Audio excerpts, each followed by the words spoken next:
Dalian niyo na mga anak, malapit na tayong kumain. Pauwi na din ang tatay niyo. Kamusta naman ang araw niyo? Maayos naman po, Tay. Sinabi po sa school na magkakaroon daw ng eleksyon sa bar ngayong taon? Oo anak, pumunta ako sa Comelec Voter Education kanina. Ipinaliwanag sa pinuntahan ko na ang eleksyon sa BARM ay matutuloy na ngayong taon. Ang kauna-unang BARM Parliamentary Elections ay magaganap ngayong October 13, 2025. Ano po ang bar parliamentary elections? Sa BARM Parliamentary, pipili tayo ng 80 na miyembro ng BARM Parliament. Ang 80 na pipiliin natin ay magmumula sa Regional Parliamentary Political Party, Parliamentary District Representatives, at iba't ibang sektor. Ano po ang ibig sabihin ng parliamentary?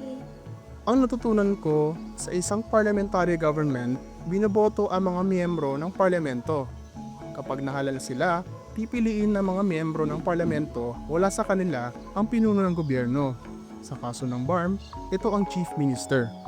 Ang BARM, nabuo siya sa pamamagitan ng Bangsamoro Organic Law at bahagi ito ng peace agreement ng pamahalaan at liderato ng Bangsamoro para bigyan ang rehiyon ng karapatang mamahala nang naayon sa kanilang pagkakakilanlan at pagkatao.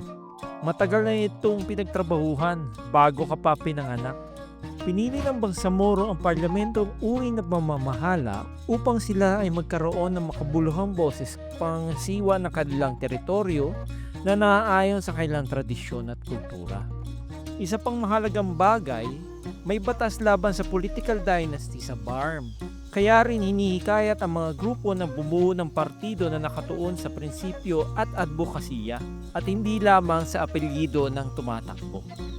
Ibig sabihin po ba kahit hindi ako mula sa kilalang pamilya, may pag-asa akong maging leader sa BARM? Oo, bahagi ito ng kwalifikasyon ng nominee sa Regional Parliamentary Political Party.